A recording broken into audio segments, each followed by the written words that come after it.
Good morning दोस्तों। तो आज हम लोग HCV के बचे हुए क्वेश्चंस को करेंगे। HCV vectors, okay, vector series हम लोग कर रहे हैं। और कल हम लोगों ने ऑब्जेक्टिव कंप्लीट कर लिया था और सब्जेक्टिव में क्वेश्चन नंबर 5 तक हम लोगों ने सॉल्व कर लिया।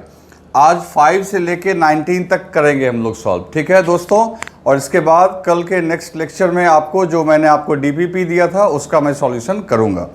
तो चलिए सबसे पहले क्वेश्चन नंबर आप देखिए 6, ठीक है। तो बिना टाइम बर्बाद किए हम लोग शुरू करें। क्वेश्चन नंबर 6 देखते हैं। बहुत आसान है, आप में से लगभग सारे बच्चों से ये क्वेश्चन सॉल्व हो गया होगा। ओके बच्चों, तो क्वेश्चन नंबर 6 में क्या बोल रहा है कि दो वेक्टर है जिसका मैग्नीट्यूड 3 और 4 है, तो what should be the angle between them if magnitude ए। ठीक, बहुत सिंपल है भाई। देखो वेक्टर ए का मैग्नीट्यूड है मान लो 3, वेक्टर बी का मैग्नीट्यूड है कितना 4। तो बोल रहा है कि इन दोनों के बीच का एंगल बताओ। कब कब? 3 क्वेश्चन है इसमें। अगर रिजल्टेंट की वैल्यू 1 हो तो बताओ इनके बीच का एंगल क्या होगा, है ना। तो भाई एक बात सुनो, अगर कहीं पे 4 और 3 दो वेक्टर है तो आप तो इसको सॉल्व करने का क्या है कि 4 और 3 का रिजल्टेंट 1 तभी होगा जब ये दोनों वेक्टर अपोजिट होंगे एक दूसरे के। तो मान लो ए और बी एक दूसरे के अपोजिट होंगे, इनके बीच का एंगल 180 होगा। तो तुम जानते हो 180 के केस में सीधा एक वेक्टर के मैग्नीट्यूड में से दूसरे वेक्टर को सब्ट्रैक्ट कर देते हैं। तो 4 में से 3 को अगर सब्ट्रैक्ट कर देंगे तो रिजल्टेंट 1 आएगा कि नहीं आएगा। तो सीधी बात हो गई, आपका क्या हो गया 180। अच्छा हाँ, कल एक क्वेश्चन में कैलकुलेशन में मैंने वो अंडर रूट था ना आपका 49 का स्क्वायर प्लस 49 का स्क्वायर, है ना। तो इसको ये हो गया 49 स्क्वायर इंटू 2, 2 49 है, तो सॉरी 7 का स्क्वायर प्लस 7 का स्क्वायर, तो ये 49 इंटू 2 यही था ना कल। तो इसका जो आंसर होगा आपका वो उसमें 7√2 होगा। मैंने लिख दिया था 49√2, जो कि आप देखो ये क्वेश्चन नंबर 4 में था। 7 का स्क्वायर प्लस 7 का स्क्वायर 49 प्लस 49, तो इसको लिख सकते हैं 49 इंटू 2 और 49 का अंडर रूट 7 होता है। तो मैंने 49 ही बाहर में लिख दिया था गलती से, वो आप देख लेना। चलो वापस देखते हैं यहाँ पे। तो दोनों वेक्टर के बीच का एंगल 180 होगा दोस्तों, तब जाके रिजल्टेंट कितना निकल के आया 1, ठीक है। बी ऑप्शन में देखो, बी में क्या बोल रहा है। बी में कहता है इनके बीच का रिजल्टेंट जो है वो 5 है। रिजल्टेंट 5 कब होगा भाई, ये भी आराम से निकाल सकते हो। तुम फॉर्मूला तो जानते ही हो ना, R इक्वल्स टू क्या लिख सकते हो, A square plus B square plus 2ab cos theta. अगर ऐसे लिखोगे तो R की वैल्यू कितनी दी गई है 5 और a का स्क्वायर, तो a कितना है आपका 3, तो ये हो गया 9, b कितना है 4, तो 4 का स्क्वायर हो गया 16, फिर 2a कितना है 3, b कितना है 4 इंटू कॉस थीटा, ये आपका दिया हुआ है। अब दोनों तरफ स्क्वायर कर लो, तो अगर दोनों तरफ स्क्वायर करोगे तो उधर हो गया 25 और इधर हो गया 9 प्लस 16 प्लस, अब ये कितना हो रहा है ये देखो, तो ये हो रहा है आपका 24 कॉस थीटा। ओके, तो अब यहाँ पे देखो ये हो गया 25 equals to 25 plus 24 cos theta. अब ये 25 कैंसिल हो गया, तो 0 इक्वल टू 24 कॉस थीटा, है ना, 0 equal to 24 cos theta. So cos theta equals to 0, hence theta equals to 90 degree. तो इतना लंबा मेरे को नहीं जाना था, मैं तो ऐसे ही बोल देता कि 3 और 4 का रिजल्टेंट 5 तभी आएगा जब 3 और 4 के बीच 90 होगा, क्योंकि 3 का स्क्वायर 9, 4 का स्क्वायर 16, तो ये दोनों मिलके ही 25 हो गए और हमें 5 लाना है, तो ये पक्का 0 होना चाहिए। ये 0 कब होगा, जब थीटा की वैल्यू क्या होगी 90। अगर ऐसे नहीं सॉल्व करना चाहते हो, आप प्रॉपर तरीके से सॉल्व करना चाहते हो सही तरीके से, तो ये मेथड है। तो आपका जो आपका बी है, बी का आंसर हो गया 90। फिर सी में कहता है, सी में कहता है कि अगर रिजल्टेंट मान लो 7 हो जाए, तो भाई एक बात सोचो, एक वेक्टर है 3 और दूसरा वेक्टर है 4, इनका रिजल्टेंट 7 कब आएगा? तो सब कुछ आपको बता रखा है। अगर दोनों वेक्टर का डायरेक्शन सेम हो गया, ए का और बी का डायरेक्शन सेम हो गया, ये तभी संभव है कि दोनों के मैग्नीट्यूड सीधा सीधा ऐड हो जाएंगे एंड वो क्या दे देगा आपको, रिजल्टेंट। तो इसका मतलब है यहाँ एंगल क्या हो जाएगा, 0। तो दोनों वेक्टर के बीच जब एंगल 0 होगा, नहीं तो तुम ऐसे भी सॉल्व कर सकते हो, और नहीं तो हम लोग कॉमन सेंस से तो बता ही सकते हैं कि भैया ऐसा है कि दोनों वेक्टर का डायरेक्शन सेम होगा, तब जाके रिजल्टेंट क्या हो जाएगा, सीधा सीधा दोनों के मैग्नीट्यूड के सम के इक्वल होगा। तो एंगल कितना हो गया आपका, 0 डिग्री। ओके, चलो क्वेश्चन नंबर 7 देखते हैं। क्वेश्चन नंबर 7, पहले क्वेश्चन समझो, देखो यहां पे क्या लिखा हुआ है, ए स्पाई। स्पाई का मतलब जासूस, ठीक है। स्पाई, SPY, स्पाई का मतलब क्या होता है बच्चों, जासूस। तो एक स्पाई है जो रिपोर्ट कर रहा है about A suspected car. Suspect का मतलब होता है संदिग्ध। तो जासूस जो है वो पीछा कर रहा है किसका, एक कार का, और वो कार क्या है, संदिग्ध कार। ओके, तो एक संदिग्ध कार है जिसका वो पीछा कर रहा है।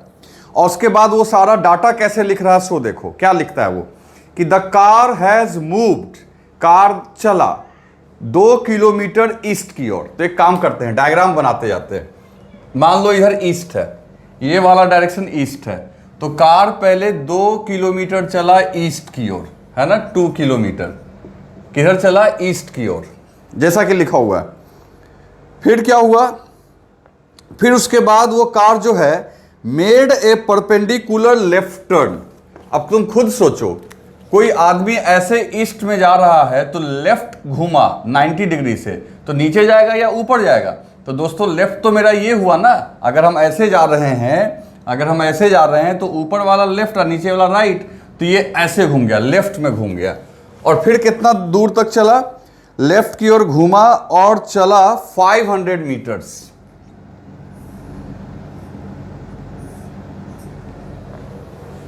ठीक है, 500 मीटर को भी किलोमीटर में लिख लोगे तो 1/2 किलोमीटर हो गया। तो लेफ्ट की ओर कितना चला दोस्तों, 1/2 किलोमीटर।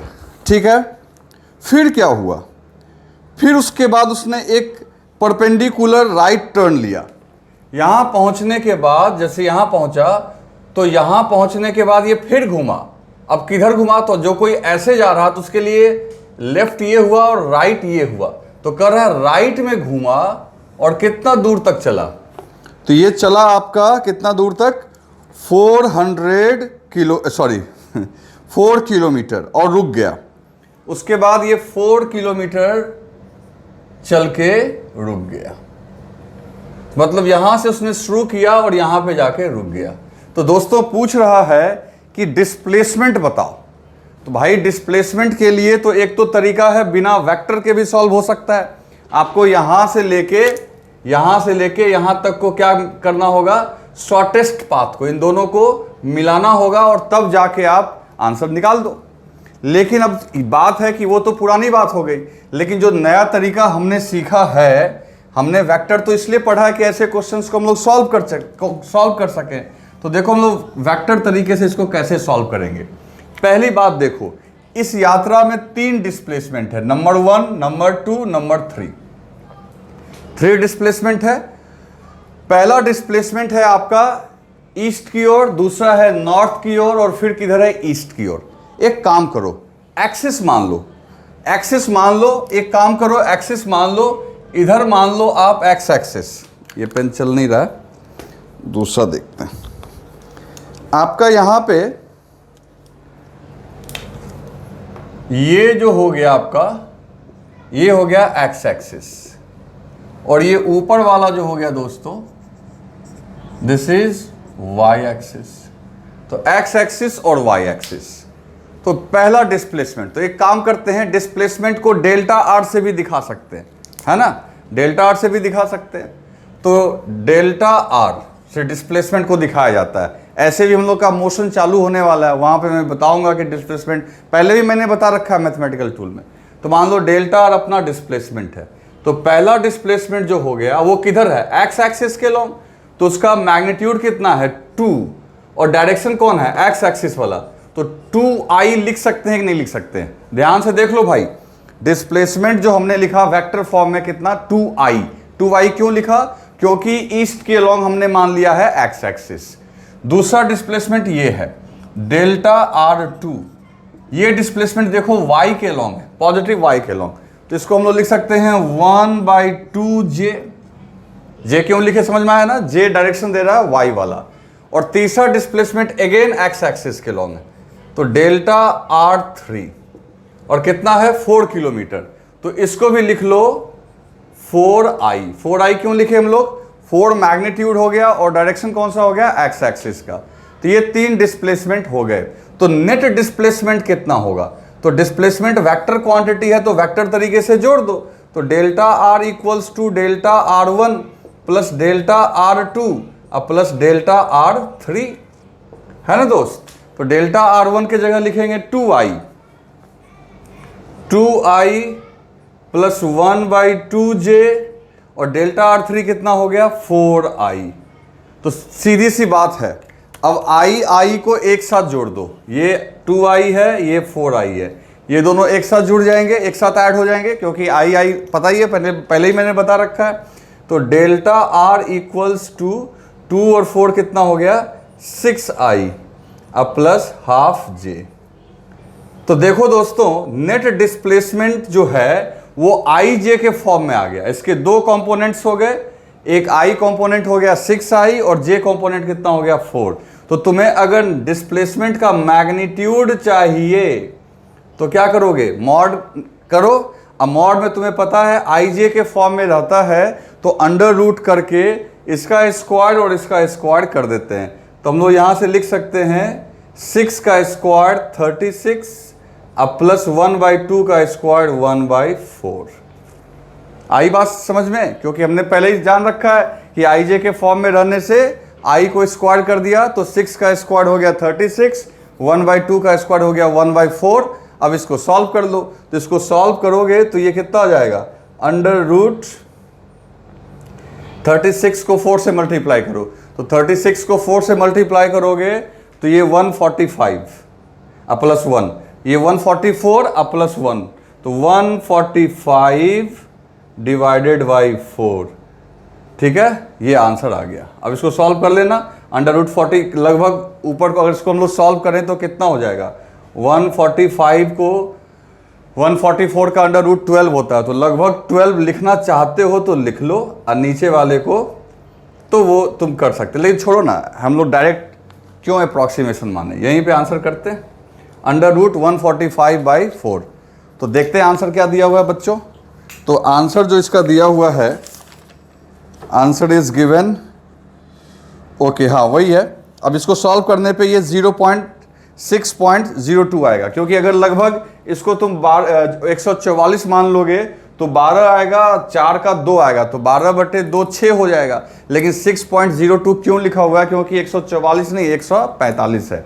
ठीक है, इसके अलावे इसमें क्या लिखा हुआ है, डायरेक्शन भी दिया हुआ है ना, डायरेक्शन भी दिया हुआ है tan इनवर्स दिस। तो एंगल भी हमको बता देना है, तो एंगल भी बताना मुश्किल काम नहीं है, क्योंकि तुमको आई जे के फॉर्म में अगर वेक्टर दिया हुआ रहता है, तो मैं यहाँ छोटा सा बना दूँ डायग्राम। सीधी सी बात है कि अगर मान लो ये आपका डिस्प्लेसमेंट हो गया है ना, नेट डिस्प्लेसमेंट, तो 6i एक कंपोनेंट हो गया और ये इसका y कंपोनेंट हो गया। तो 6x कंपोनेंट 6 है, y कंपोनेंट कितना है 1/2। तो इस एंगल को अगर अल्फा मान लें तो सीधी बात है tan alpha equal to perpendicular 1/2/6, तो tan अल्फा इक्वल टू क्या हो गया 1/12। So alpha equal to tan inverse 1/12, जो मैंने पहले भी आपको बता रखा है। समझ में आ गई बात? तो चलो फटाफट इसको राइट डाउन कर लो। क्लियर है दोस्तों? तो दोस्तों अब हम लोग देखते हैं क्वेश्चन नंबर 8। दरअसल ये वेक्टर के बजाय ज्योमेट्रिकल स्ट्रक्चर से ये क्वेश्चन बन जाएगा, ज्यामितीय से ही बन जाएगा, बहुत दिमाग नहीं लगाना है।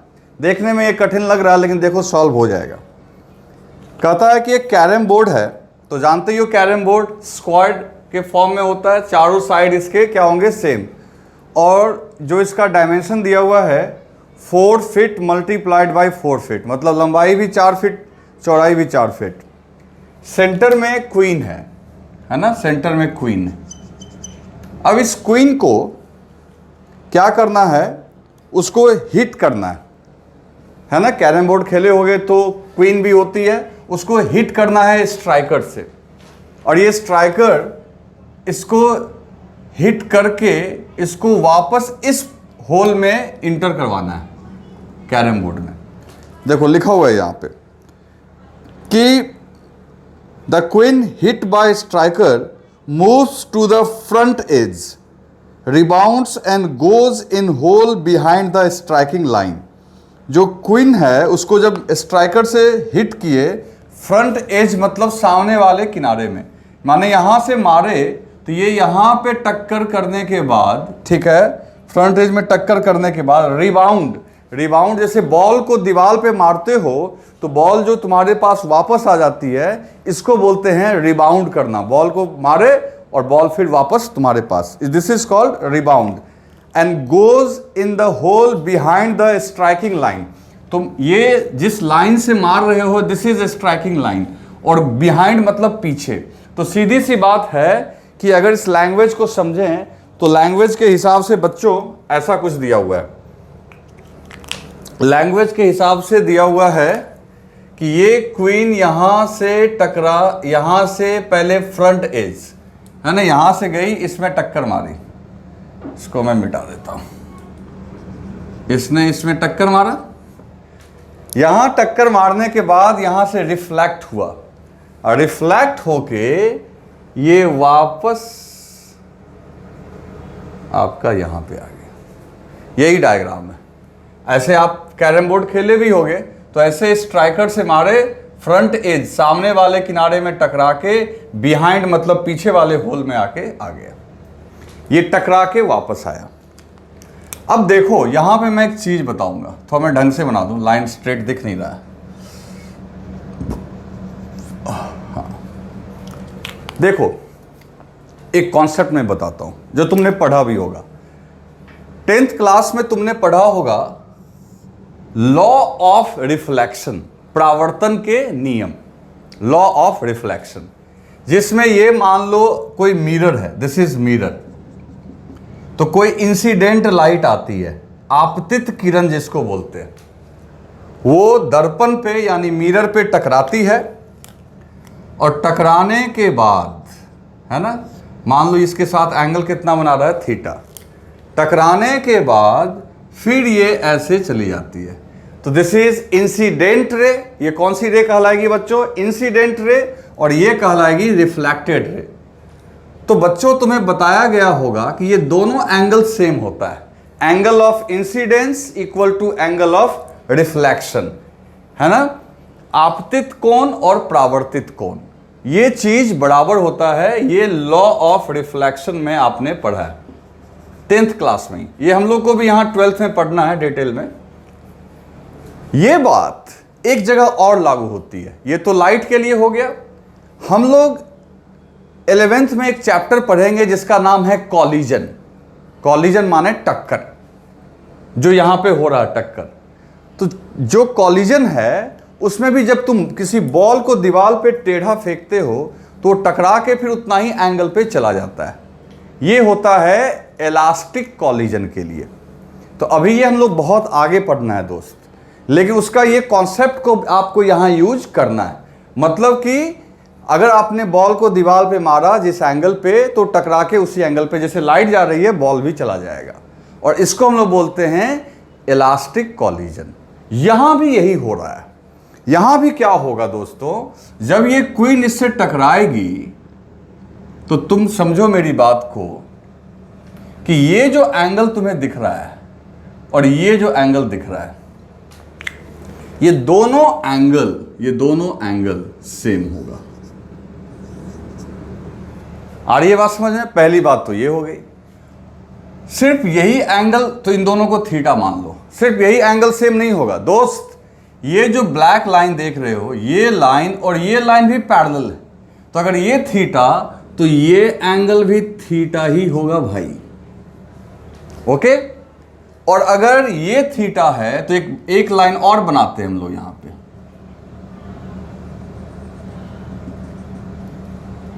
ये भी आपका क्या होगा, थीटा। समझ में आया कौन कौन थीटा हो गया? ये क्यों थीटा हुआ? क्योंकि ये लाइन पैरेलल है, तो एकांतर कोण जिसको बोलते हैं, है ना, ये थीटा, ये दोनों थीटा वो कॉलिजन की वजह से हुआ, ये थीटा तो ये थीटा, इतना कुछ हो गया। और क्वीन का जो एक्चुअल रास्ता है उसको उसको मैं ब्लैक कलर में कर देता हूं। ये क्वीन का एक्चुअल रास्ता है, जो क्वीन ऐसे टकरा के यहां तक आ गई। चलो अब देखो, पहली बात, ये टोटल साइड की लंबाई कितनी होगी? इसकी लेंथ होगी 4 फीट, ठीक। ये पूरा आपका 4 फीट होगा, पूरा यहां से लेके यहां तक 4 फीट, तो ऑटोमेटिकली ये हाफ जो होगा ये तो 2 फीट ही होगा सेंटर से, ओके। उसमें अगर इसे तुमने x मान लिया यहां से यहां तक, तो ऑटोमेटिकली ये कितना होगा? तो ये हो जाएगा बच्चों 2 - x। आ रही है बात समझ में? तो ये x हो गया, तो ये कितना हो गया 2 - x, और ये कितना हो गया 4 फीट। तो कुछ पॉइंट्स का नाम मान लो, जैसे एक काम करते हैं, इसको O मान लेते हैं, इस पॉइंट को P मान लो, यहां वाले पॉइंट को, इसको Q मान लो, इसको S मान लो, और इसको भी कुछ मान लो, इसको T मान लो। तो जान लो, देखो O P S Q T सब कुछ निकाल दिया हमने। अच्छा, कोई पूछे कि ये कितना लंबा है, तो भाई सीधी सी बात है, आप देखो ये भी तो आपका 2 फीट होगा यहां से यहां तक, ये भी कितना होगा 2 फीट होगा, सब तो स्क्वाड ही है ना भाई। ये कितना होगा तो 2 फीट होगा, ये भी 2 फीट होगा, सब कुछ हो गया। इतना सारा हम लोग ने कर दिया, ये सारा डिस्कशन अभी बोर्ड पे आ गया है, लेकिन अभी तक हम लोग क्वेश्चन नहीं देखे कि क्वेश्चन में पूछ क्या रहा है। तो अब देखो क्वेश्चन में क्या क्या पूछ रहा है, जो जो पूछ रहा है उसका आंसर करते हैं। पहली चीज कहता है, find the magnitude of displacement of the queen from centre to front edge. Front edge मतलब सामने वाला किनारा, तो सेंटर से फ्रंट एज के बीच का डिस्टेंस, मतलब जो है ए में क्या मांग रहा है आपको, तो ए में मांग रहा है ओपी। आपको ओपी की वैल्यू निकालनी है। ओपी क्या हो गया? Centre to front edge. और क्या निकालना है बच्चे? और निकालना है from front edge to hole, front edge से होल के बीच में ये डिस्प्लेसमेंट भी निकालना है।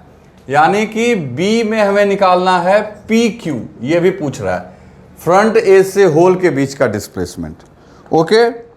फिर कह रहा है सी भी कैलकुलेट करना है। सी में क्या निकालना है बच्चों? सी में निकालना है फ्रॉम सेंटर टू होल। तो ये देखो, ये सेंटर है और ये होल है, तो फाइनली तो ये देखो, भले ही ठीक है बीच में ये यहां गया, लेकिन अल्टीमेटली तो हम यही बोलेंगे ना कि ये यहां से चल के यहां पे पहुंचा। तो रियल में तो डिस्प्लेसमेंट जो पूरे जर्नी का होगा वो ओ क्यू होगा, तो हमें ओ क्यू भी निकालना है। तो हमने सारा कुछ यहां पे लिख लिया, हमें क्या क्या कैलकुलेट करना है, और देखो हर एक चीज कैलकुलेट होके अभी आ जाएगा आपके सामने, मुश्किल नहीं है। कैसे आएगा देखते हैं। सबसे पहले एक ट्रायंगल में चलो, जिस ट्रायंगल का नाम है ट्रायंगल OPT। OPT में tan थीटा इक्वल्स टू क्या लिखोगे? तो tan theta equals to perpendicular, perpendicular कितना है? x divided by base. Base कौन है? OT। देखो PT है परपेंडिकुलर, अब बेस कौन है? OT। तो PT को हमने x मान लिया परपेंडिकुलर और डिवाइडेड बाई बेस, और बेस कितना है? 2 फीट, तो x/2। एक इक्वेशन। फिर एक ट्रायंगल में चलो, उस ट्रायंगल का नाम है PQS। क्या नाम है बच्चों? PQS। अभी किस में थे हम लोग? OPT। OPT में अब हम लोग चलेंगे PQS। तो ट्रायंगल PQS, PQS में भी देखो ये थीटा है, तो tan थीटा इक्वल्स टू क्या लिखोगे? तो tan theta equals to perpendicular, तो परपेंडिकुलर कितना है? 2 - x। देखो परपेंडिकुलर है 2 - x, और डिवाइडेड बाई पूरा का पूरा ये बेस, तो पूरा का पूरा बेस कितना है? 4 फीट, तो 2 - x/4। कितना हो गया बच्चों? 2 - x/4।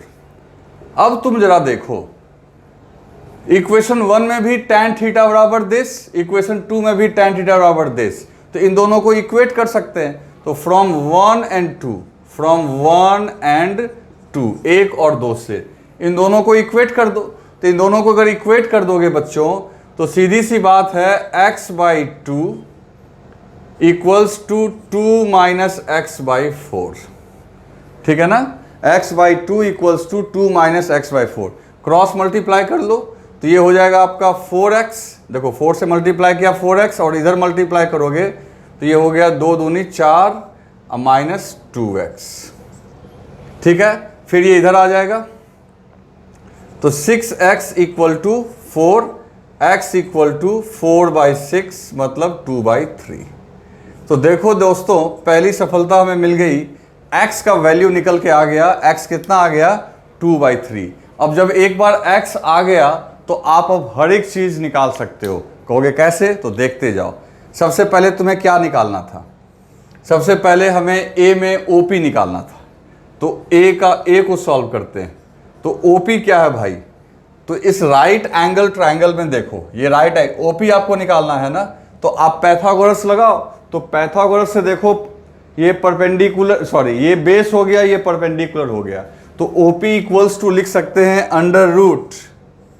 अंडर रूट बेस का स्क्वायर यानी OT का स्क्वायर, और OT कितना है 2, तो 2 का स्क्वायर अब प्लस परपेंडिकुलर कितना है x, और x की वैल्यू कितनी आई है 2/3, तो 2/3 का स्क्वायर, तो 2/3 का स्क्वायर, तो ये कितना हो गया दोस्तों, अंडर रूट 4 + 4/9, तो ये हो गया अंडर रूट 40/9। क्लियर। तो पहला का आंसर आ गया दोस्तों अंडर रूट 40/9, यानी सेंटर टू फ्रंट एज के बीच का डिस्प्लेसमेंट हो गया अंडर रूट 40/9, ठीक है। उसके बाद और क्या निकालना अपने को, PQ कौन सा हो गया बच्चे, तो PQ हो गया यहां से यहां तक, तो इसमें भी पैथागोरस लगाओ। बेस पता है अपने को 2 माइनस एक्स, तो जब 2 माइनस एक्स पता चल गया तो ये भी पता चल गया है, और ये कितना है 4 फीट। तो बी में जो लिख देंगे हम लोग, बी में क्या निकालना है, फ्रंट एज टू होल के बीच का डिस्प्लेसमेंट। तो PQ equals to under root, तो पहले PS निकाल लो कितना होगा, तो PS इक्वल्स टू क्या है आपका 2 माइनस एक्स, x कितना है 2/3, तो 2/3, 2 माइनस 2/3, 2 माइनस 2/3, तो कितना हो गया दोस्तों, ये हो गया 4/3। और ये बात समझ में, 2 माइनस 2/3 जो हो गया आपका, ये हो गया 4/3। तो जो PS है वो कितना है 4/3, तो ऑटोमेटिकली 4/3 का स्क्वायर, तो 4/3 का स्क्वायर कितना हो जाएगा 16/9। दोस्त ये 4/3 हुआ ना, तो 4/3 पैथागोरस लगाओगे ना, तो 4/3 का स्क्वायर हो गया 16/9 प्लस, और ये कितना है 4 का स्क्वायर कितना हो गया 16, तो PQ इक्वल्स टू हो गया अंडर रूट 16/9 प्लस 16।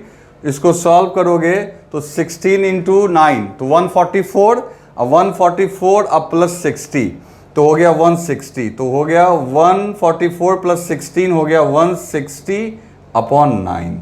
ये आ गया दूसरा आंसर।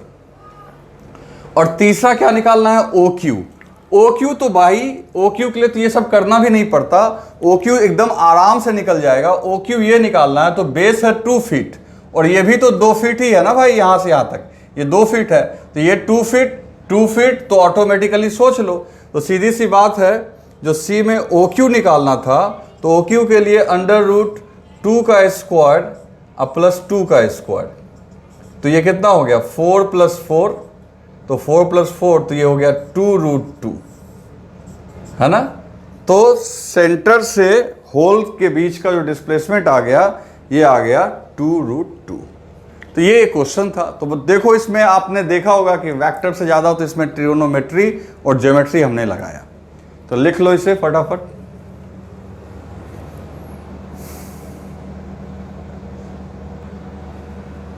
दोस्तों ये क्वेश्चन जो है आपका क्वेश्चन नंबर 9, बस ये देखने में टफ है और कुछ है नहीं इसमें। इसमें क्या बोल रहा है कि एक मॉस्किटो नेट है। मॉस्किटो नेट जो हम लोग मॉस्किटो से बचने के लिए लगाते हैं बेड के ऊपर, मच्छरदानी जिसको बोलते हैं, वो मॉस्किटो नेट है। तो मॉस्किटो नेट के अंदर कभी तुम देखो वो रूम के आकार का ही होता है, 3 डायमेंशनल होता है, मतलब उसमें लेंथ, विड्थ और हाइट तीनों होती है, लंबाई, चौड़ाई और ऊंचाई।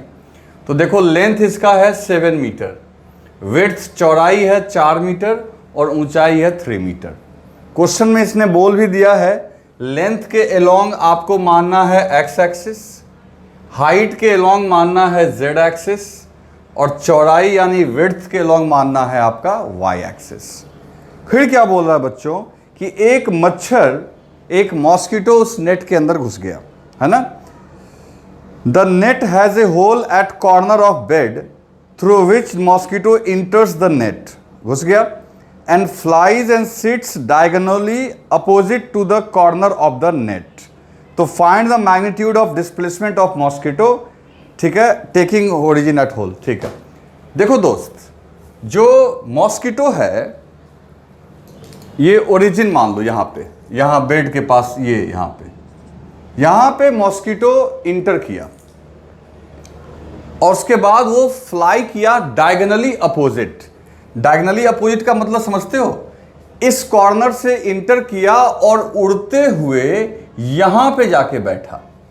ये इधर नीचे का पोर्शन हो गया, यहां ये उधर ऊपर का, तो इसको बोलते हैं डायगोनली अपोजिट। जैसे अपने रूम में ही अगर इस चीज को देखना हो तो रूम में एक कॉर्नर ले लो और दूसरा कॉर्नर ठीक ऊपर वाला ले लो, तो खुद सोच के देखो कि ये एंट्री पॉइंट है और यहां आके बैठा, तो आखिर ये जो डिस्प्लेसमेंट इसकी होगी, तो इसका मतलब ये जो वेक्टर बनेगा, इसका डिस्प्लेसमेंट का जो वेक्टर बनेगा, ये तो स्पेस में बनेगा, 3 डायमेंशनली बनेगा, है ना, यहां पे। तो इसके तीनों कंपोनेंट्स होंगे। तो सीधी सी बात है, यहां से यहां तक पहुंचने के लिए ये तो डायरेक्ट वो फ्लाई करके पहुंच गया। इसके 3 कंपोनेंट अगर तोड़ दें तो x के लॉन्ग ये कितना चला होगा, 7 मीटर। अगर मान लो यहां पहुंचने का एक और तरीका है कि कोई 7 मीटर चला होगा x के लॉन्ग, y के लॉन्ग चला होगा 4 मीटर। देखो x के लॉन्ग ये चला ऐसे, कितना 7 मीटर, ये 4 मीटर है, तो यही पैरेलल लाइन है। y के लॉन्ग कितना चला 4 मीटर, देखो 7 मीटर, y के लॉन्ग 4 मीटर और फिर z के लॉन्ग कितना चला 3 मीटर। तो इस तरीके से भी यहां पहुंचा जा सकता है। तो हम बोल सकते हैं इस डिस्प्लेसमेंट के 3 कंपोनेंट्स होंगे। x के लॉन्ग उसने इफेक्टिवली कितना चला 7 मीटर, y के लॉन्ग कितना चला 4 मीटर और z के लॉन्ग 3 मीटर, मीटर नहीं फीट में दिया हुआ है। तो कंपोनेंट का मतलब यही तो होता है, रियल में नहीं चला, रियल में तो डायरेक्ट वो डायगोनली उड़ के आया है, लेकिन हम लोग कंपोनेंट को तो हाइपोथेटिकल बोलते हैं। तो इस डायगोनल डिस्प्लेसमेंट को अगर 3 हिस्सा में तोड़ना होगा तो 7 फीट x एक्सिस के लॉन्ग, 4 फीट y एक्सिस के लॉन्ग और 3 फीट z एक्सिस के लॉन्ग। तो अल्टीमेटली यहां पहुंच जाओगे कि नहीं पहुंच जाओगे। तो सीधी सी बात है, तो जो डिस्प्लेसमेंट है, डिस्प्लेसमेंट का x कंपोनेंट, यहां x लिखने का मतलब हो गया x कंपोनेंट कितना हो गया 7i, डिस्प्लेसमेंट का y कंपोनेंट कितना हो गया 4j, डिस्प्लेसमेंट का z कंपोनेंट कितना हो गया 3k। तो अगर नेट डिस्प्लेसमेंट लिखेंगे तो ये अपने कंपोनेंट्स के रिजल्टेंट के बराबर होगा, यानी 7i plus 4j plus 3k। तो दिस इज डिस्प्लेसमेंट। और अगर डिस्प्लेसमेंट का मैग्नीट्यूड निकालना होगा तो वो मैंने आपको पहले ही बता रखा है कि मैग्नीट्यूड के लिए सारे कंपोनेंट्स को स्क्वायर करके, तो 7 का स्क्वायर, 4 का स्क्वायर, 3 का स्क्वायर, तो 7 का स्क्वायर 49, 4 का स्क्वायर 16, 3 का स्क्वायर कितना हो गया 3 का स्क्वायर हो गया 9। तो ये ऑल टुगेदर कितना निकल के आ जाएगा, तो 25 प्लस 49 74।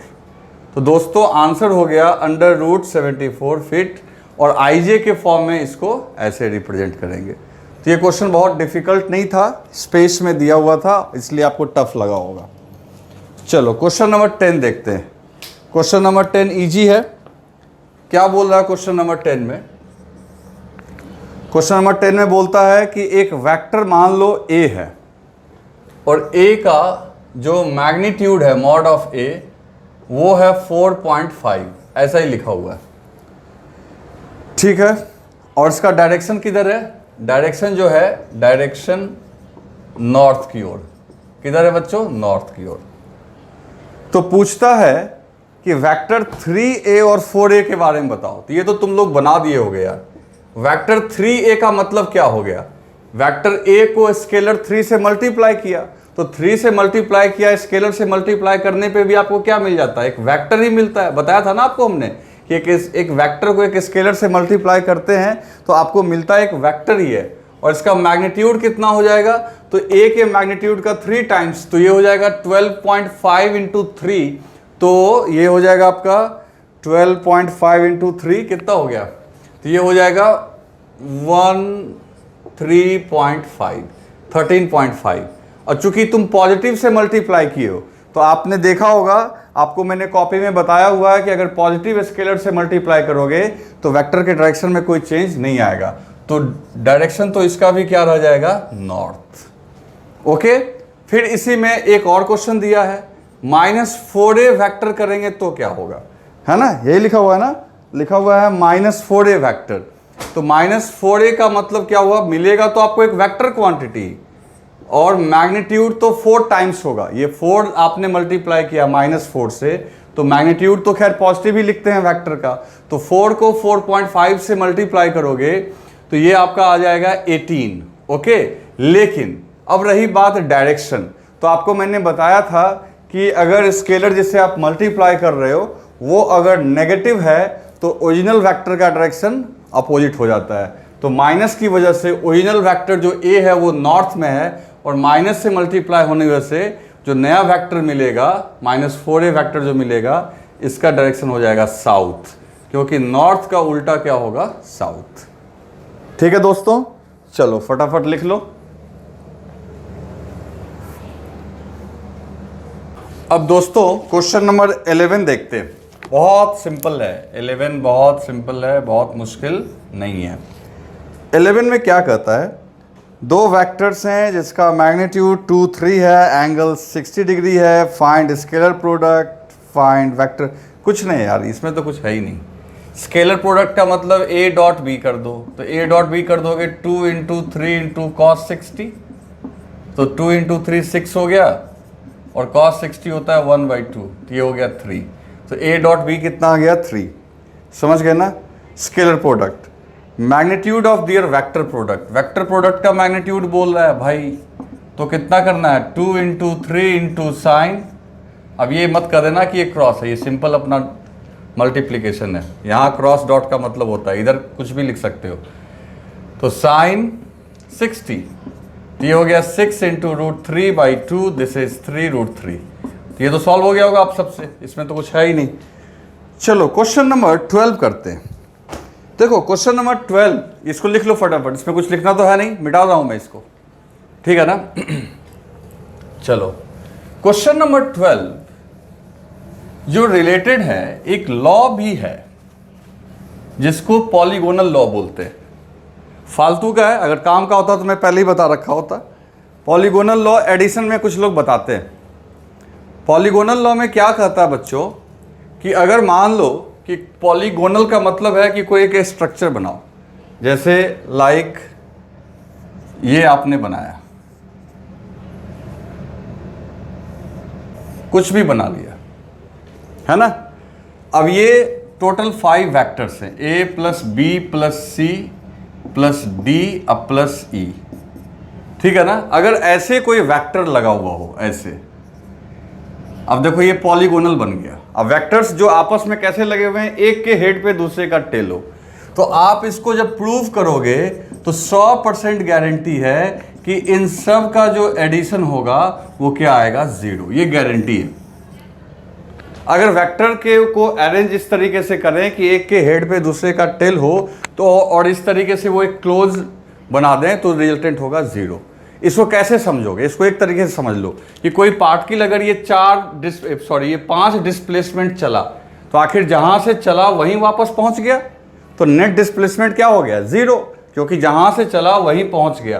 तो सीधी सी बात है, डिस्प्लेसमेंट भी वेक्टर है, तो अगर डिस्प्लेसमेंट को सम करने पे 0 आ रहा तो कोई भी वेक्टर को इस तरीके से सम करोगे 0, चाहे वो पॉलीगोनल हो, हेक्सागोनल हो, कुछ भी हो, पेंटागन हो। आई बात समझ में? तो इसका मतलब है कल को आपको ऐसे ही दे दे, कोई स्क्वाड बना दे, तुम खुद ही सोचो। एक सिंपल प्रूफ दे रहा हूं मैं, ये मान लो स्क्वाड बन गया, एक के हेड पे दूसरे का टेल, हेड पे टेल, ये बन गया क्लोज। कोई पूछेगा मान लो ये ए है, ये बी है, ये सी है, ये डी है, इन सभी को ऐड करने पे क्या होगा? तो सीधी सी बात है, इन सभी को जब ऐड करोगे दोस्त 100% गारंटी है 0 आएगा ही। कहोगे कैसे? तो सीधी सी बात है, देखो ए को सी ने कैंसिल कर दिया क्योंकि इसका डायरेक्शन इधर, इसका डायरेक्शन इधर। यहाँ तो हम लोग समझ सकते हैं, मान लो इसमें डिफिकल्ट है, लेकिन तब भी यहाँ भी 0 ही आएगा। तो यहाँ तो आप समझ सकते हो ना कि इसको इसने कैंसिल कर दिया, बी को डी ने कैंसिल कर दिया, क्योंकि मैग्नीट्यूड इक्वल, डायरेक्शन अपोजिट। आ रही है बात समझ में? तो इस तरीके से कोई भी आपका पॉलीगन बनेगा तो उसका रिजल्टेंट क्या हो जाएगा? 0। बस क्लोज होना चाहिए और अरेंजमेंट ऐसा होना चाहिए कि एक के हेड पे दूसरा का टेल, तो इसी को पॉलीगोनल लोग कुछ लोग बोलते हैं। ठीक है ना? तो इसको लिख लो फटाफट, कोई खास चीज़ है नहीं, ज़रूरत ही नहीं है इसका यार। अब ऐसा ही देखो, लिख लिया आपने, वीडियो पॉज करो, फटाफट लिखो। चलो लिख लिया, ओके। तो मैं इसको रब कर दे रहा हूं। अब क्वेश्चन नंबर 12 का थोड़ा लेना देना है इससे, दैट्स वाई मैंने इसको आपको यहां पे बताया, लेकिन इसके बिना भी वो सॉल्व हो जाएगा, कुछ नहीं है। आप देखो कैसे सॉल्व करना है उसको कैसे सॉल्व करना है अभी हम लोग देखते हैं। सबसे पहली बात है कि ये एक हेक्सागन है, रेगुलर हेक्सागन। सारे साइड्स जो हैं, रेगुलर हेक्सागन की कुछ खासियत होती है, अब मैंने लगभग बना दिया है, आप समझ लो। एक तो सारे साइड्स जो हैं वो इक्वल लेंथ के होते हैं, ओके। इधर इसने ले लिया एक्स एक्सिस और इधर इसने ले लिया वाई एक्सिस, ठीक है। नाम रख दिया इसका A1, A2, A3, A4, A5, A6। अब देखो वेक्टर बना दिया, A1 से A2 एक वेक्टर, दूसरा वेक्टर, तीसरा वेक्टर, चौथा वेक्टर, पांचवा वेक्टर, छठा वेक्टर। अब एक बात बताओ, इन सभी का जो रिजल्टेंट होगा इस वेक्टर का, इस वेक्टर का, सबको अगर ऐड करेंगे तो 100% गारंटी है। जैसे इस वेक्टर की 0 आ जाएगा, जैसे इस वेक्टर का नाम हो गया A1 प्लस A1 A2, है ना, A1 से शुरू होकर A2 तक, तो नाम हो गया A1 A2 plus A2 A3, है ना, A2 A3 plus A3 A4, okay बच्चों। और फिर क्या लिखेंगे? A4 A5, A4 A5 plus A5 A6 अब प्लस A6 A1। इन सब का रिजल्टेंट अगर R हो तो R की वैल्यू 0 आएगी ही आएगी। कहोगे कैसे? तो सीधी बात है, A1 A2 को कैंसिल कौन कर देगा? A4 A5। देखो ये दोनों अपोजिट है ना भाई, कैंसिल। A2 A3 को कौन अपोजिट कैंसिल कर देगा? A5 A6। देखो ये दोनों कैंसिल हो गए। A3 A4 को कौन कैंसिल कर देगा? A6 A1, क्योंकि दोनों का मैग्नीट्यूड सेम, डायरेक्शन अपोजिट, तो सबका रिजल्टेंट 0। तो अगर रिजल्टेंट ही 0 है तो ऑटोमेटिकली रिजल्टेंट का x कंपोनेंट भी 0 होगा और रिजल्टेंट का y कंपोनेंट भी 0 होगा, क्योंकि अगर वेक्टर ही 0 है बच्चों, समझो मेरी बात को, अगर वेक्टर ही 0 है तो वेक्टर का x कंपोनेंट भी 0 होगा और y भी 0 होगा, तभी तो वेक्टर 0 हुआ। तो इसका मतलब ये हुआ कि इन सभी वेक्टर्स को ऐड करने से अगर रिजल्टेंट 0 आता है तो रिजल्टेंट का x कंपोनेंट भी 0 होगा। और रिजल्टेंट का x कंपोनेंट कैसे आएगा? तो इन सभी के x कंपोनेंट को ऐड करो, ठीक है। तो इनके x कंपोनेंट को, इनका x कंपोनेंट का ऐड भी आपका क्या आना चाहिए? 0। तो इन सबका x कंपोनेंट देखो कैसे निकालेंगे। तो एक A1 A2 लिखने में थोड़ा लंबा लग रहा है, तो एक काम करते हैं, ये सारे वेक्टर्स की लेंथ तो सेम है, तो suppose magnitude of each vector is कुछ मान लेते हैं P। क्या मान लिया मैंने? P। जितने भी वेक्टर हैं सबका मैग्नीट्यूड P है। तो सीधी सी बात है, अगर Rx 0 है तो इन सभी वेक्टर्स के जो एक्स कंपोनेंट होंगे उसी को जोड़ने से रिजल्टेंट का एक्स कंपोनेंट आएगा। भाई सारे वेक्टर्स को ऐड करने से अगर रिजल्टेंट आता है तो सारे वेक्टर के एक्स कंपोनेंट को जोड़ने से रिजल्टेंट का एक्स कंपोनेंट आएगा। तो सीधी सी बात है, आर एक्स इक्वल टू, देखो पहला वेक्टर जो है वो पूरा का पूरा एक्स एक्सिस के लॉन्ग है, तो इसका कंपोनेंट कितना लिखोगे, तो लिखोगे p cos 0। क्यों? क्योंकि ये पूरा वेक्टर ही किधर है, एक्स एक्सिस के लॉन्ग। दूसरा वेक्टर देखो, ये एंगल 60 डिग्री है, हेक्सागन का अंदर का एंगल होता है 120, तो ऑटोमेटिकली ये एक्स एक्सिस के साथ कितना 60, कितना एंगल बना रहा है 60। तो a1 a2 का x कंपोनेंट हो गया p cos 0, a2 a3 का x कंपोनेंट, तो जिसके साथ एंगल बनाता है उसके साथ cos लिखते हैं, तो लिखेंगे p, मैग्नीट्यूड तो सबका हमने p मान लिया है, तो लिखेंगे p cos 60 डिग्री को लिख सकते हैं बच्चों π/3। 60 डिग्री को क्या लिख सकते हैं, π/3 प्लस, अब देखो a3 a4 है ना, a3 a4, अब ये कितना बना रहा है एक्स एक्सिस के साथ, तो तुम चाहो तो इसको नेगेटिव एक्स के साथ भी एंगल देख सकते हो और नहीं तो इसके साथ भी देख सकते हो, कोई दिक्कत नहीं है, बात बराबर है। तो अगर हम लोग ये एंगल देखें, इस वेक्टर को यहां शिफ्ट करें, इसको यहां शिफ्ट करें या इसी लाइन को यहां शिफ्ट करके भी देख सकते हैं, तो अगर देखें यहां पे कि ये कितना होगा, तो बच्चों बहुत आसानी से तुम बोल सकते हो, जैसे देखो ये जो लाइन होगा ये इस पूरे एंगल को दो भाग में बांट रहा है, और ये पूरा एंगल जो है, पूरा एंगल, ये हेक्सागन का कोई भी एंगल 120 डिग्री होता है, तो ये एंगल कितना हो गया 60 डिग्री। तो अगर ये 60 है तो ये पॉजिटिव एक्स एक्सिस से कितना एंगल बना रहा होगा 120 डिग्री, ठीक है। तो लेकिन हम एक काम करना है हमको, चाहे इधर से 60 लें चाहे इधर से 120 लें, आंसर सेम आना है हमारा, क्योंकि 120 लेने पे भी आपका वो कॉस नेगेटिव ही जाना है, और ऐसे भी तुम देख रहे हो कि ये नेगेटिव एक्स एक्सिस के साथ एंगल बना रहा, तो उससे फर्क नहीं पड़ता है। तो आप लिख दोगे तो इसका कंपोनेंट कितना हो जाएगा, तो p cos 120 डिग्री है, तो 120 डिग्री कितना हो गया, तो 120 डिग्री को पाई के फॉर्म में लिखोगे तो क्या लिखोगे 2π/3। आ रही है बात समझ में? उसके बाद प्लस ये हो गया। अब ये वेक्टर देखो, ये वेक्टर पूरा का पूरा अपोजिट है, तो एक्स एक्सिस के साथ कितना एंगल बना रहा है, पाई डिग्री का एंगल बना रहा है, तो ये वेक्टर एक्स एक्सिस के साथ पाई का बना रहा है, तो इस तरीके से लिख देंगे p cos पाई, लिख सकते हैं। फिर इस वेक्टर को देखो, इस वेक्टर को देखो, अब अगर ये पाई बना रहा है तो ये एक्स एक्सिस के साथ कितना एंगल बना रहा होगा, तो ऐसे हम लोग स्मॉलर एंगल लेंगे, लेकिन इधर वाला भी एंगल लेंगे तो भी दिक्कत नहीं है, क्योंकि कॉस अपने आप को रिपीट कर देता है। तो 180 यहां तक ही हो गया, और उसमें और 60 ऐड कर दो, है ना।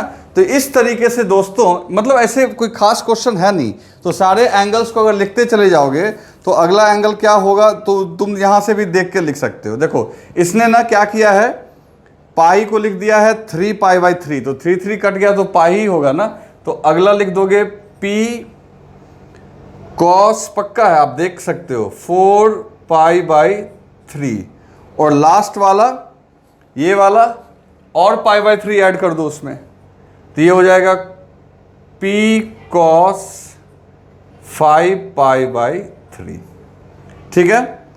ये सभी मिल के रिजल्टेंट के x कंपोनेंट को बनाएंगे, और रिजल्टेंट का x कंपोनेंट क्या है बच्चों 0, तो 0 बराबर दिस होल थिंग, इन सब में p को कॉमन लेके उधर भेज दो, तो अल्टीमेटली 0 इक्वल्स टू क्या आया, समझ में आ रही है ना बात, rx के भी जगह 0 लिख दो, इन सभी से p कॉमन लेके उधर भेज दो, तो अल्टीमेटली क्या आ गया आपका cos 0 plus cos π/3 plus cos 2π/3 plus cos pi plus cos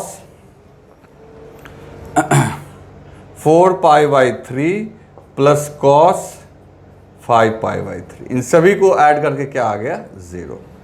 तो इसमें कोई कॉन्सेप्ट नहीं था यार, सिंपल सा चीज़ था, वो प्रूव करने के लिए कर रहा था, तो ठीक है, ये लर्निंग के लिए ठीक है, बाकी इससे आपको कोई फ़ायदा नहीं होने वाला है। एक चीज़ भले तुम याद कर सकते हो कि सब कोई पॉलीगोनल बनेगा तो उसका रिजल्टेंट क्या हो जाएगा 0। ठीक है दोस्तों, लिख लो इसको। तो बच्चों अब क्वेश्चन नंबर 13, 14 और 15 देखते हैं। ये तीनों बहुत ही आसान है और आपसे निश्चित तौर पे बन गया होगा। 13 में क्या करना था, वेक्टर ए दिया हुआ है, वेक्टर बी दिया हुआ है, ए और बी के बीच एंगल फाइंड आउट करना है। तो सीधा फॉर्मूला पुट कर दो। मैंने आपको बता रखा है कि ए डॉट बी कर देंगे तो ये क्या हो जाएगा, ए बी कॉस थीटा, है ना। So cos theta equals to A dot B upon magnitude of A into magnitude of B. अब ए डॉट बी करो तो देखो आई को आई के साथ डॉट करेंगे, जे को जे के साथ, के को के के साथ। तो 2 को 3 से मल्टीप्लाई किया तो 6 हो गया, 4 को 3 के साथ मल्टीप्लाई किया 12 हो गया, 4 को 5 के साथ मल्टीप्लाई किया 20 हो गया। क्लियर है, कितना सिंपल है। फिर ए का मैग्नीट्यूड तो दो अंडर रूट 2 का स्क्वायर प्लस 3 का स्क्वायर प्लस 4 का स्क्वायर, तो ये हो जाएगा 29, है ना। वेक्टर के तीनों कंपोनेंट्स को अंदर में स्क्वायर करके ऐड कर लो। फिर बी की बात करेंगे तो 3 का स्क्वायर, 4 का स्क्वायर, 5 का स्क्वायर, तो automatically 25 and this is 9 and 16, तो अंडर रूट 50। तो अल्टीमेटली कॉस थीटा जो है आपका कितना आ गया, 38 अपॉन अंडर रूट 1450। तो theta equal to cos inverse 38 upon under root 1450। Clear है। चलो क्वेश्चन नंबर 14, ये भी बहुत आसान है दोस्तों। इसमें क्या बोल रहा है कि अपने को प्रूव करना है कि ए डॉट, अब ब्रैकेट में ए क्रॉस बी का जो प्रोडक्ट आएगा वो 0 आएगा। ये कैसे होगा, सो देखो आपको मैंने बता रखा है कि जब ए और बी को क्रॉस करते हैं तो जो रिजल्ट आता है वो ए पे भी परपेंडिकुलर होता है और बी पे भी होता है और उस प्लेन पे भी परपेंडिकुलर होता है जिसमें ए और बी दोनों मौजूद है। तो ऑटोमेटिकली ए और बी का जो रिजल्ट, ए क्रॉस बी का जो रिजल्ट आएगा, ध्यान से सुनो बच्चों, ए क्रॉस बी का जो रिजल्ट आएगा वो रिजल्ट जो होगा, ए क्रॉस बी का जो रिजल्ट होगा वो ए पे परपेंडिकुलर होगा। तो ऑटोमेटिकली इसका जो रिजल्ट परपेंडिकुलर होगा ए पे, तो डॉट करोगे तो 0 आएगा कि नहीं आएगा। तो वही चीज आपका यहाँ कैलकुलेट होके आ गया है। आई बात समझ में। कोई पूछेगा ये 0 कैसे हुआ, तो सीधा जवाब देना कि दोस्त ए और बी का जो क्रॉस से रिजल्ट आएगा वो ए के ऊपर क्या होगा, परपेंडिकुलर। तो ये परपेंडिकुलर अगर ए पे होगा तो डॉट प्रोडक्ट दो परपेंडिकुलर वेक्टर के बीच का तो 0 होता है, क्योंकि डॉट प्रोडक्ट में कॉस 90 होगा, है ना। कॉस थीटा की जगह 90 रखेंगे तो वो 0 हो ही जाएगा। चलो 15 पे तो हमने ढेर सारा प्रैक्टिस कर रखा है, तो कुछ करना नहीं है भाई। वेक्टर ए दिया हुआ, वेक्टर बी दिया हुआ, ए को बी के साथ क्रॉस करोगे तो आपको जब आई लिखना हो तो इसको ढक लो, तो 3 दूनी 6 और 4 तिया 12, 6 में से 12 गया -6। एकदम आराम से देख के कर सकते हो। ठीक है दोस्तों, चलो फटाफट लिख लो इसको।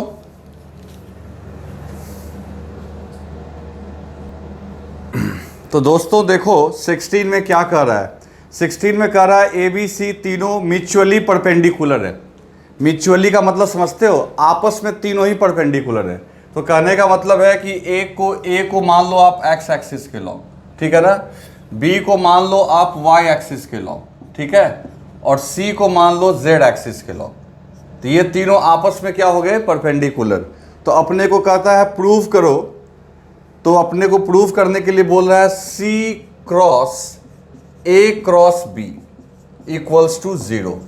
तो भाई ये तो एकदम आराम से प्रूव हो जाएगा, क्योंकि जब आप ए को बी के साथ क्रॉस करोगे, देखो ए आपका किधर है, एक्स एक्सिस के लॉन्ग, अब बी किधर है, वाई एक्सिस के लॉन्ग। तो ए को अगर बी के साथ क्रॉस करोगे, ए को बी के साथ क्रॉस करोगे तो इसका जो रिजल्ट आएगा, तो मान लो इसका रिजल्ट को हमने डी बोल दिया, तो इसका रिजल्ट डी आया, जिसको किसके साथ क्रॉस करना है, फिर सी के साथ। तो सीधी सी बात है, सी किधर है आपका, जेड एक्सिस के लोग। बोर्ड पे ऐसे मैंने बनाया है, लेकिन सचमुच में तो सी आपका ऐसे होगा। तो सोचो ए क्रॉस बी का जो रिजल्ट आएगा डी, वो सी के पैरेलल होगा कि नहीं होगा, क्योंकि ए क्रॉस बी का रिजल्ट ऐसे आएगा और सी भी आपका इधर ही है। तो सी और डी क्या हो जाएंगे, पैरेलल। तो सी और डी अगर पैरेलल हो जाएंगे तो दो पैरेलल वेक्टर का जो क्रॉस प्रोडक्ट होगा, तो mod of C mod of D into sine 0 करेंगे, तो साइन 0 आपका क्या हो जाएगा, 0 हो जाएगा। तो इस तरीके से दोस्तों आपका अगर ये ए बी और सी तीनों म्यूचुअली आपस में, म्यूचुअल का मतलब आपस में, अगर ये तीनों परपेंडिकुलर होंगे तो ए क्रॉस बी का जो रिजल्ट आएगा उसको अगर सी के साथ क्रॉस करोगे तो पक्का 0 आएगा।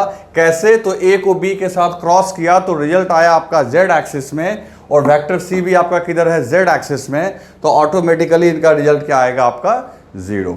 आ रही है बात समझ में? तो इस तरीके से हम लोग इसको प्रूव कर लिए। इसमें एक फैक्ट और बोल रहा है is converse is true. Converse true का मतलब समझे, देखो ध्यान से सुनना, ये तीनों परपेंडिकुलर हैं तो इनका क्रॉस हो गया 0। तो इसका मतलब ये हुआ कि क्या ये हमेशा सही होगा कि जब जब इन तीनों का क्रॉस 0 आएगा तो ये तीनों आपस में परपेंडिकुलर ही होंगे? तो जवाब है नो। देखो मान लो वेक्टर ए एक्स एक्सिस के लॉन्ग है, ठीक, अब वेक्टर बी वाई के लॉन्ग ना हो, वेक्टर बी इसके साथ एंगल बना रहा हो मान लो 60 डिग्री का। अब देखो ए और बी परपेंडिकुलर नहीं है, और सी लेकिन अभी भी किधर है, सी मान लो जेड एक्सिस के लॉन्ग है। सी किधर है आपका, जेड एक्सिस के लॉन्ग। सी किधर है बच्चों, जेड एक्सिस के लॉन्ग।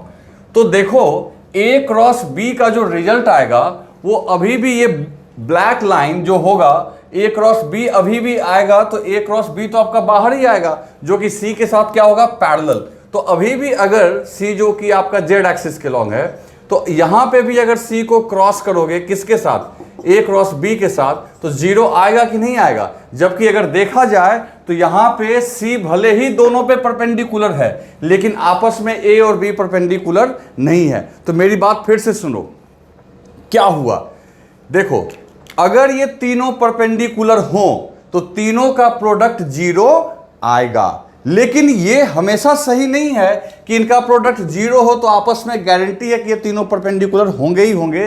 देखो यहां ये दोनों आपस में परपेंडिकुलर नहीं है तो भी इनका जो क्रॉस है, जो कि ए क्रॉस बी का जो रिजल्ट आएगा उसी के पैरेलल होगा, और देखो तब भी रिजल्टेंट क्या हो गया, 0।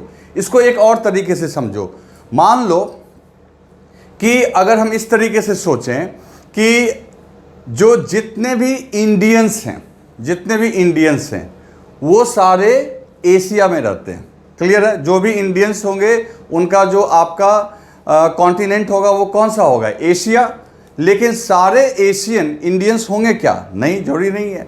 तो कहने का मतलब है सारे इंडियन एशियन होंगे लेकिन सारे एशियन इंडियन होंगे ये जरूरी नहीं है। तो यही बात यहां समझो कि ये तीनों परपेंडिकुलर हो तो 0 होगा, लेकिन इसका मतलब ये नहीं है कि 0 जब भी होगा तो हम मान लेंगे अपने मन से कि तीनों परपेंडिकुलर ही होगा, ये जरूरी नहीं है। बिना परपेंडिकुलर हुए भी 0 हो सकता है। इस प्रॉब्लम में यही इसका कन्वर्स, तो यही पूछा इज कन्वर्स इज ट्रू, तो आंसर होगा नहीं। मतलब ये तीनों परपेंडिकुलर है तो 0 होगा, लेकिन 0 होगा तो ये तीनों परपेंडिकुलर ही हो गारंटी के साथ, ये जरूरी नहीं है। क्लियर, आई बात समझ में? लिख लो। तो दोस्तों अब नेक्स्ट क्वेश्चन देखते हैं 17। ये क्वेश्चन देखो दरअसल है एंगुलर मोमेंटम का, रोटेशन वाले चैप्टर में आएगा, लेकिन इसमें वेक्टर का थोड़ा सा प्रयोग है, वेक्टर का थोड़ा यूज है, इसलिए एचसी वर्मा ने इसको यहीं पे दे दिया है। कोई बात नहीं, हम लोग यहाँ पे भी सॉल्व कर सकते हैं बिना रोटेशन के कॉन्सेप्ट के। पहले क्वेश्चन देखो क्या कर रहा है, कहता है एक पार्टिकल मतलब जो चलता है, ए particle moves on given straight line, एक पार्टिकल एक स्ट्रेट लाइन पे चल रहा है, मान लो ऐसे चल रहा है पार्टिकल, ओके, ये एक स्ट्रेट लाइन मैंने ड्रॉ कर लिया एक्स एक्सिस के पैरेलल, मर्जी है तुम्हारी कहीं भी ड्रॉ कर सकते हो। फिर कहता है विथ कांस्टेंट स्पीड, और इसकी स्पीड कांस्टेंट है, माने मैग्नीट्यूड, तो इसको मैंने एरो दे दिया तो ये वेलोसिटी भी एक तरीके से ये स्ट्रेट लाइन पे चल रहा है, तो स्ट्रेट लाइन पे चल रहा है तो डायरेक्शन भी कांस्टेंट हो गया, और इसका जो मैग्नीट्यूड है, मैग्नीट्यूड मतलब स्पीड, वो भी कांस्टेंट है, मतलब वेलोसिटी इसकी कांस्टेंट हो गई। कहोगे कैसे? तो मैग्नीट्यूड तो कांस्टेंट है ही, क्योंकि ये वेलोसिटी के मैग्नीट्यूड को ये स्पीड बोलते हैं, तो स्पीड को बोला उसने कांस्टेंट, और स्ट्रेट लाइन पे चलने का मतलब ये हो गया दोस्तों कि डायरेक्शन भी चेंज नहीं हो रहा है, तो मतलब तुम बोल सकते हो कि वेलोसिटी क्या है, कांस्टेंट। ओके, तो बोल क्या रहा दोस्तों कि at any time, at certain time it is at point P, किसी टाइम पे ये पॉइंट पी पे था, पार्टिकल मान लो यहां पे था, ठीक है, तुमको प्रूव करना है एक पॉइंट पी पे था, we have to prove show that OP cross V, अपने को ये दिखाना है कि ओपी, यानी ओपी ये वेक्टर हो गया इसका, ओपी को अगर वी के साथ क्रॉस करोगे तो ये एक कांस्टेंट क्वांटिटी आएगा। कहोगे ऐसा तो नहीं लिखा हुआ है दोस्त, अगर यहां लिखा हुआ है कि ओपी इज इंडिपेंडेंट मतलब स्वतंत्र हुआ, ये कहीं भी रहेगा तो ओपी क्रॉस वी का वैल्यू क्या आना चाहिए, सेम। तभी तो बोल रहा स्वतंत्र होगा, चाहे यहां रहे चाहे यहां रहे चाहे वहां रहे। आई बात समझ में? तो हम लोगों को प्रूव कर देना है कि ओपी क्रॉस वी का जो वैल्यू होगा वो क्या आना चाहिए, कांस्टेंट। और देखो प्रूव हो जाएगा, बहुत आराम से प्रूव होगा। तो मान लेते हैं किसी समय ये यहां पे था, तो ये वेक्टर हो गया ओपी। अब वेलोसिटी किधर है, आगे। एक काम करो, इस एंगल को मान लो थीटा, मान सकते हो, और ये जो लाइन और ओ के बीच का डिस्टेंस है इसको मान लो आर नॉट। क्या मान लिया आपने, आर नॉट।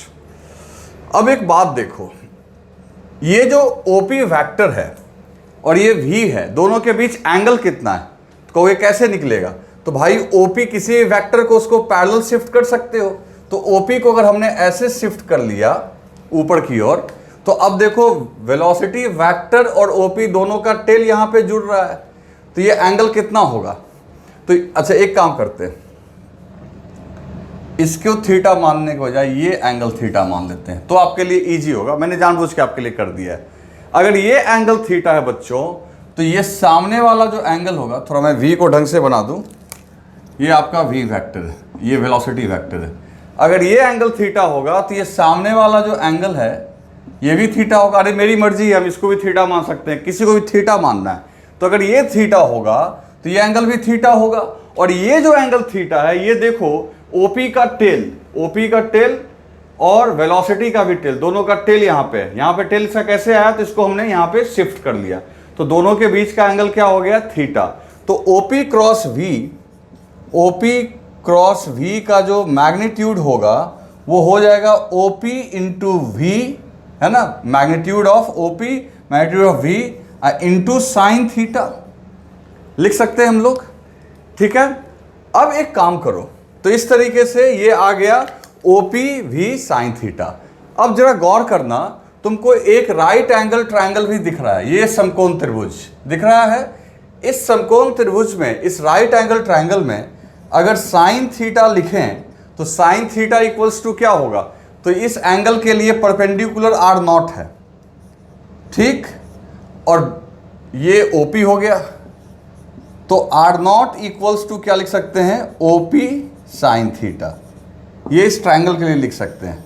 तो अब जरा गौर करना कि ओपी क्रॉस वी आया क्या, तो OP into V into sine theta. तो फिर लिख दो V into OP sine theta, और ओपी साइन थीटा की जगह आप क्या लिख सकते हो, आर नॉट।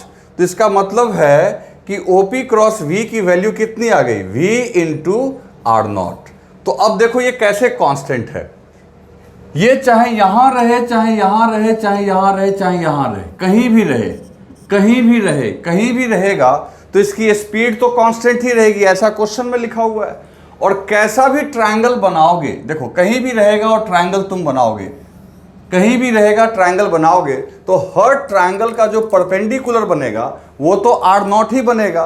तो वी भी कांस्टेंट और आर नॉट भी कांस्टेंट। तो चाहे पी यहां पे लो, चाहे पी यहां पे लो, चाहे पी यहां पे लो, जो रिजल्ट आएगा, रिजल्ट में दो ही चीज आ रहा है, एक वी और दूसरा ये परपेंडिकुलर। तो ये हर एक पॉइंट के लिए, हर एक ट्रायंगल के लिए ये परपेंडिकुलर भी कांस्टेंट रहेगा, क्योंकि ठीक है बेस बढ़ता जाएगा लेकिन परपेंडिकुलर सब जगह। तो इसलिए ओपी क्रॉस वी का जो रिजल्ट है वो v इंटू आर नॉट आया, और ये इस बात पे डिपेंड नहीं किया कि p यहां पे ले रहे हो कि p कहां पे ले रहे हो, क्योंकि जब भी ट्रायंगल बनाओगे तो रिजल्ट में यही आर नॉट आएगा, और कैसे आएगा वो तुम देख सकते हो।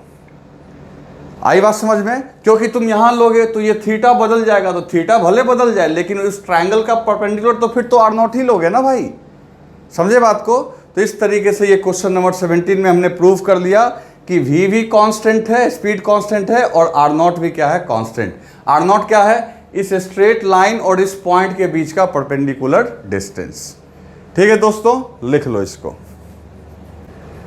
तो दोस्तों क्वेश्चन नंबर 18 जो है ये मैग्नेटिज्म का क्वेश्चन है, ये 12th में पढ़ोगे, लेकिन कहोगे यहाँ क्यों दे दिया गया है, तो जस्ट इसलिए ताकि आप वेक्टर अप्लाई कर सको और आपको मैग्नेटिज्म या इलेक्ट्रिक फील्ड की जानकारी की ज़रूरत भी नहीं है।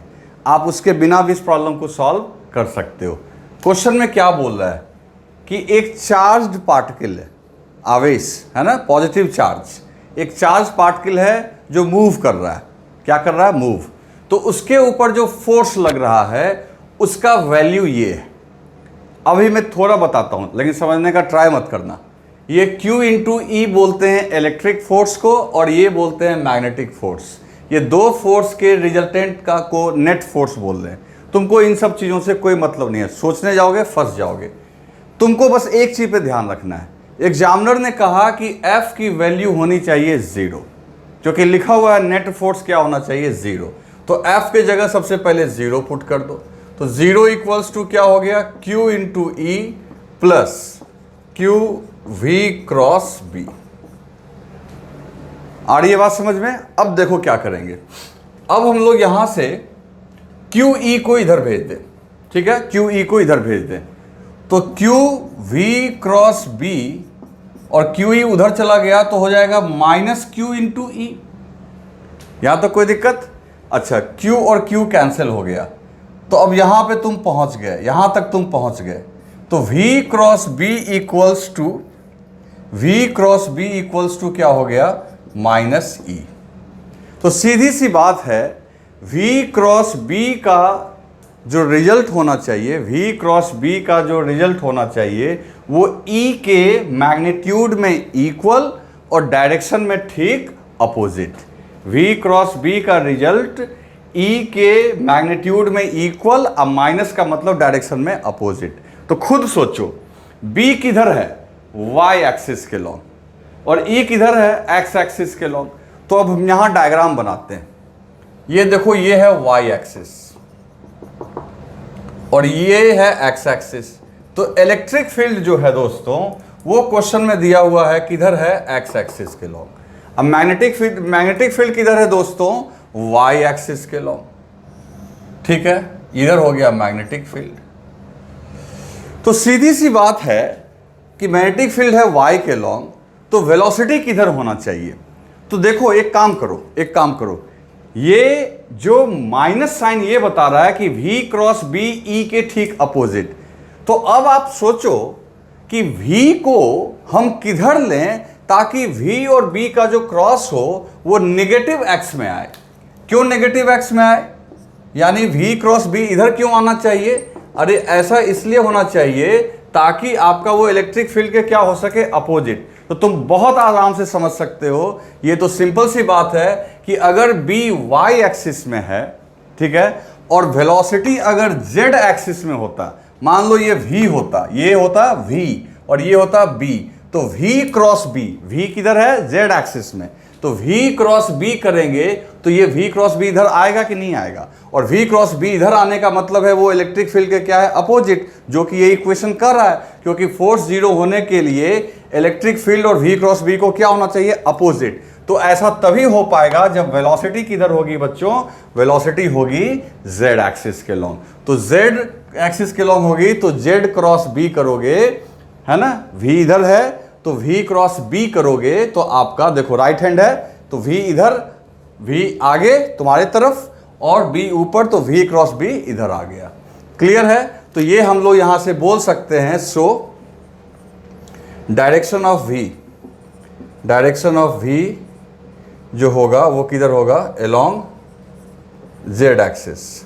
ठीक है, तो वेलोसिटी का डायरेक्शन तो हो गया। दूसरी बात है अब इन दोनों का मैग्नीट्यूड, तो इसका मॉड लोगे तो वो हो जाएगा VB साइन थीटा, और इसका मॉड लोगे तो वो हो जाएगा E, और साइन 90 लिख देंगे क्योंकि वेलोसिटी आपका Z में है और मैग्नेटिक फील्ड Y में है, तो Z और Y एक्सिस के बीच एंगल 90, तो साइन 90 क्या हो जाएगा? 1। तो वेलोसिटी इंटू B इंटू 1 हो गया इक्वल टू E। ठीक है, तो वेलोसिटी की वैल्यू पूछ रहा है, तो velocity equals to E by B। आ रही है बात समझ में? तो वेलोसिटी इस तरीके से हो गया दोस्तों, E बाई B। क्लियर है? तो इस तरीके से यहां पे हम लोग सॉल्व कर लेंगे। इसमें ढेर सारा मैग्नेटिज्म का चीज़ है, लेकिन उसका यूज ही नहीं करना, आपको तो वेक्टर तरीके से सोचना है। तो इस तरीके से मामला खत्म हुआ। एक क्वेश्चन और है लास्ट में, तो उसमें कुछ है नहीं दोस्त। कहता है A dot B equal to C dot B। ठीक है ना, A dot B equal to C dot B, ऐसा कब होगा भैया, ऐसा कब होगा? तो बहुत सिंपल है, A dot B equal to C dot B. तो सीधी सी बात है, और कहता है ए सी बराबर भी ना हो। तो देखो सुनो, एक काम करो, सी ले लो इधर, ठीक, ए ले लो ऊपर, ठीक, सॉरी इधर लो बी, ये 19 नंबर में बना रहा हूं बी, और सी ले लो नीचे। तो अब एक बात देख रहे हो तुम, ए और सी बराबर नहीं है, ये छोटा मैग्नीट्यूड है, ये ज़्यादा मैग्नीट्यूड है। तो ए को बी के साथ अगर डॉट करोगे तो ये एंगल कितना है, 90 डिग्री। तो ए डॉट बी भी आपका क्या आ जाएगा, जीरो, नहीं ए डॉट बी भी जीरो। अब बी डॉट सी भी जीरो आएगा, बी डॉट सी भी जीरो आएगा। तो ए डॉट बी भी जीरो, बी डॉट सी भी जीरो। तो हम बोल सकते हैं ना दोस्त, ए डॉट बी बराबर बी डॉट सी, जबकि आपका ए और सी बराबर नहीं है। ध्यान देना, हमको यहाँ यही बोला था ना कि ए डॉट बी बराबर बी डॉट सी या सी डॉट बी, कोई बात बराबर है तो ये दोनों बराबर हो, तब भी ए और सी नहीं हो तो सही बात है। देखो यहाँ ए को बी के साथ डॉट करो तो जीरो, बी को सी के साथ करो जीरो, इसका मतलब जीरो बराबर जीरो, मतलब ए डॉट बी बराबर बी डॉट सी। जबकि ए और सी बराबर नहीं है, क्योंकि ए देख रहे हो छोटा बना है, ये बड़ा बना है। तो इस तरीके से हम उसको प्रूव कर सकते हैं, उसका एग्जाम्पल है। ठीक है दोस्तों, तो यहाँ तक ही था। इसके बाद वाला क्वेश्चन कोई काम का नहीं है, वो दूसरे मैथमेटिक्स का है, वो उससे आपको कोई मतलब नहीं है, वो डायमेंशन का है, वो बाद में हम लोग देखेंगे। वेक्टर का यही था। तो अब नेक्स्ट डे हम आपको बताएंगे डीपीपी का सॉल्यूशन जो अपना बच गया है ना, डीपीपी 2 का सॉल्यूशन। तो अब आप डीपीपी कंप्लीट कर लीजिए और उसको मैं नेक्स्ट डे बताऊंगा। ओके दोस्तों, ठीक।